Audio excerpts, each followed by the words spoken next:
చాలా సంతోషం. ఈరోజు ఇంత పెద్ద ఎత్తున తెలంగాణ వ్యాప్తం మొత్తం కూడా మా వాటా మాకు కావాలి, మేమెంతో మాకు కావాలి, మాకు రావాలని ఈరోజు ఇంత పెద్ద ఎత్తున వచ్చేసిన వెనుకబడిన కులాలను చూస్తే ఒకటి మాత్రం అనిపిస్తుంది.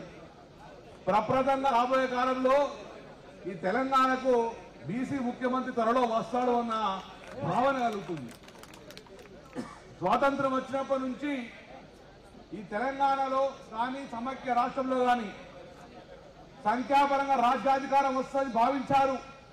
కానీ ఇంతవరకు 70 సంవత్సరాలే బీసీ ముఖ్యమంత్రి వస్తుంది పోతుంది కానీ ఏ రోజు కూడా ఆ పల్లకి మీద ఎక్కలే. ఎప్పుడు పల్లకి మోసుకుంటూనే ఉన్నాం, మనం పల్లకి ఎక్కలే.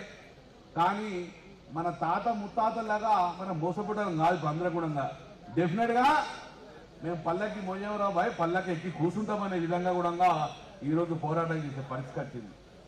చాలా మంది పెద్దలు మాట్లాడారు. ముఖ్యమంత్రి రేవంత్ రెడ్డి గారు 42% ఇయ్యాలి ఇచ్చేదే భయ గుద్దుకుంటాం, పక్కా గుద్దుకుంటాం. గుంజుకునే పరిస్థితి వచ్చింది, తడుకునే పరిస్థితి లేదు. ఇస్తేనే ఇవ్వండి, లేకపోతే గుంజుకుందాం కూడా మేము సిద్ధంగా ఉన్నాం. ఎందుకోసం కామారి డిక్లరేషన్ ఒకసారి గుర్తుపెట్టుకోవాలి. గంపగుత్తగా బీసీ ఓట్లన్నీ వేయించుకున్నావు, ఏం చెప్పినావు ఒక్కసారి గుర్తు చేసుకో. ఈ తెలంగాణ రాష్ట్రంలో ఎంత పెద్ద వర్కులు కానీ కాంట్రాక్టులు కానీ ఆ కాంట్రాక్టులు ఎన్ని వేల కోట్లు కానీ అందులో 42% బీసీలకు కేటాయిస్తాను. ఈరోజు ఒక 100 పనులు నడుస్తున్నాయి. ఎవడన్నా ఒక్కడన్నా బీసీ పని చేస్తున్నాడన్నా? ఎవరికన్నా బీసీ కేటాయించినవా? మళ్ళా గాలే ఆంధ్ర పాలకు రావాలి. 1000 కోట్ల సీతారామ ప్రాజెక్ట్, అన్ని ప్రాజెక్టులుగా ఒక్క ప్రాజెక్టులుగా ఈరోజు బీసీ కేటాయించింది. నెంబర్ 1 మోసం. నెంబర్ 2 42%. అక్కడ పోయేవాళ్ళు ఎవరా? అక్కడ పోయేవాళ్ళు ఎవరు? ఎందుకు వచ్చారు ఇక్కడికి? ఆ రోజు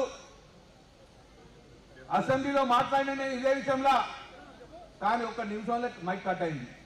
బహుశా ఇక్కడ మైక్ కట్ కాదు కాబట్టి అద్భుతం మనం మాట్లాడుకున్న అవసరం ఉన్నది. అసెంబ్లీలో మాట్లాడితే అయితే బీసీలో మా 42% రిజర్వేర్ అనగానే మైక్ కట్ అవుతుండే. ఎంతగానో ముట్టుకోవాలి. అందుకే సోదరులారా ఒక్కటి మాత్రం గుర్తుపెట్టుకోండి, 42% మీరు ఇస్తారని మోసం చేసిండ్రు. మొత్తానికి గంపగుత్తగా బీసీల ఓట్లు వేసుకొని ఈరోజు కాంగ్రెస్ ప్రభుత్వం చేరింది.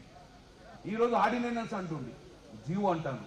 సోదరులా ఒక్కటి మాత్రం గుర్తుపెట్టుకోండి, ఈరోజు 540 ఎంపీటీ ఉన్నాయి తెలంగాణ రాష్ట్రంలో, 540 జడ్పీటీస్ ఉన్నాయి. మీరు ఎన్నికలు ఓతా అంటారు కదా, ఆ 500లో మా వాట 227 మా బీసీలకు ఏదో కేటాయించండి, ఆర్డినెన్స్ ఇవ్వండి, కేటాయించండి. మోలే ఇవి 540 ఎంపీటీ ఉన్నాయి, 500 జడ్పీటీస్ ఉన్నాయి, కింద 227 బీసీలు అని చెప్పి మీరు ఫస్ట్ అనౌన్స్ చేయండి. మా జిల్లా పరిషత్ 30 ఉన్నాయి, ఇప్పుడు 32 2 పోతే 30 ఉన్నాయి. 42% కోట మా 13 జిల్లా పరిషత్లు ఎవరు ఇప్పుడు అనౌన్స్ చేయండి. ఫస్ట్ 13 జిల్లా పరిషత్లు మా బీసీలకు వస్తాయి. ఆ బీసీలలో మేము ఎవరు కోరుకుంటాం.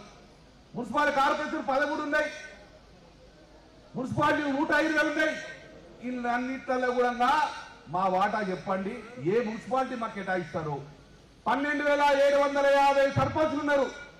మా వాటా మాకు కేటాయించి ఇవన్నీ కూడా మీ బీసీలకు ఇస్తామని చెప్పేసి ఆ ఆర్డినెన్స్ ద్వారా గీసిన తర్వాతనే ఎన్నికల పోండి. కానీ మేము జీవో ఇస్తాం, ఆర్డినెన్స్ చేస్తాం, ఎవరో కోటుపై ఆగుతుంది మేమేం చేయాలని మోసపుచ్చే ప్రయత్నం చేయకు. మీరు మోసపుస్తే కూడా మోసపోయే పరిస్థితి లేదు. సోదరులారా ఒకటి గుర్తుపెట్టుకోర్రి, మన తాత ముత్తాత తప్పు చేసి కావచ్చు, భయపడి కావచ్చు, కానీ మనం తప్పు చేస్తే మన పిల్లల భవిష్యత్తు అంధాకారం అయిపోతుంది. మన భావితరం యొక్క భవిష్యత్ అంధాకారం అవుతుంది. ఈ రోజు మనం ఉన్న స్థాయిలో మన బిడ్డల భవిష్యత్ అంధాకారం డెఫినెట్ గా మనం కొట్టాలి. మన పిల్లలకు ఎట్లయితే ఆశ్రితమో మనం కొట్లాడి ఈ బీసీ వాట కూడా మన భవిష్యత్ తరానికి ఇవ్వాల్సిన బాధ్యత మన అందరి మీద ఒక పౌరులుగా, మన యొక్క రాజకీయ నాయకులు ఉన్న ఒక ప్రముఖులు ఉన్నాం కాబట్టి డెఫినెట్ గా మన పోరాటం భావితరానికి వల్ల. ఏం కొట్లాడుతున్నాం? సంఖ్యాపరంగా రాజ్యాధికారంగా ఉన్నాం. మేమెంతో మాకింటే ఏమంటారు, అంత ఇష్టపడుకుంటే మేము మా సంఖ్య ఎత్తున్నారు చూడండి, మాకు రాజ్యాధికారం రావాలని కోరుకుంటున్నాం. కాబట్టి సోదరులారా, ఇది ఈ రోజు ధర్నా చేసిపోవడం కాదు. ఈ ధర్నా ఎప్పటి వరకు కంటిన్యూ అవుతుందంటే 42% ఆర్డినెన్స్ కాదు, చట్టసభలలో 9th షెడ్యూల్లో పొందుపరిచి ఆ చట్టం తీసుకొచ్చి మాకు చూపిస్తేనే మేము నమ్ముతాం. కానీ జీవో ఆర్డినెన్స్ చేయాలనుకుంటే 20 నెలలు ఎందుకు ఏం చేసినావు? మరి జీవో దాని మీద రిజర్వేషన్ రావాలంటే, ఆర్డినెన్స్ దాని మీద రిజర్వేషన్ రావాలంటే మరి 20 రోజులు ఎందుకు కాలం, 20 నెలలు ఎందుకు కాలం చేసినావు? అప్పుడు అయ్యొచ్చు కదా. అది నీకు కూడా తెలుసు, నాకు తెలుసు. జీవో ద్వారా, ఆర్డినెన్స్ ద్వారా ఎట్టి బస్సులో ఈ చట్టం నిలబడది. చట్టం నిలబడాలంటే తమిళనాడు తరహాలు ఇవ్వమని చెప్పినాం. మళ్ళీ ముఖ్యమంత్రిగా సూటిగా ఒకటే అడుగుతున్నాం, ఈ భారతదేశంలో ప్రప్రదంగా 42% దాటి రిజర్వేషన్ వచ్చిందంటే తమిళనాడులో వచ్చింది 69% దాకా. ఆ రోజు వాళ్ళు వేసింది జయలలిత విధంగా, జయలలిత అగ్రవర్ణాలు కావచ్చు, కానీ ఆ రోజు బీసీలకు రిజర్వేషన్ కావాలని చెప్పేసి ఆ రోజు చట్టంలో బీసీలో అసెంబ్లీలో తీర్మానం చేసుకొని అక్కడ ఉన్న మొత్తం మంది ఎమ్మెల్యేలను, ప్రతిపక్ష ఎమ్మెల్యే ఎంపీలను తీసుకుపోయి ఢిల్లీలో కూర్చున్నది. పివి నరసింహరావు ముఖ్యం ప్రధానమంత్రి చెప్పింది పివి నరసింహరావు తోటి.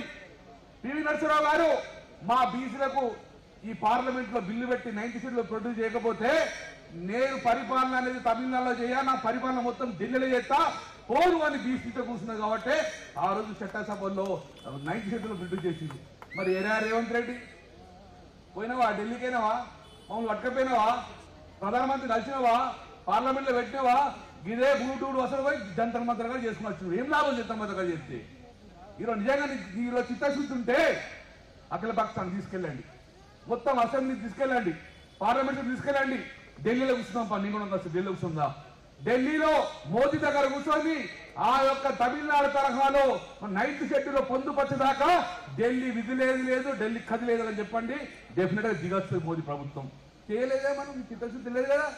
కాబట్టి ఈ యొక్క తమిళనాడు ముఖ్యమంత్రి అగ్రవాళ్ళ జయలలిత గారు ఎలా అయితే సాధించుకొచ్చిందో అలా సాధించుకొచ్చిన బాధ్యత ఈ సాగుగా రేవంత్ రెడ్డి గారు ఉన్నది.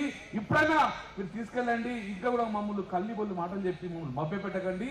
ఈ రోజు ఉన్న మా బీసీతనం కూడా ఆవేశాలకు ఉన్నారు కాబట్టి మా వాట మాకు ఇవ్వండి, లేకపోతే మా వాట గుంజుకుంటుంది కూడా మేము సిద్ధంగా ఉన్నాం. జై తెలంగాణ, జై జై.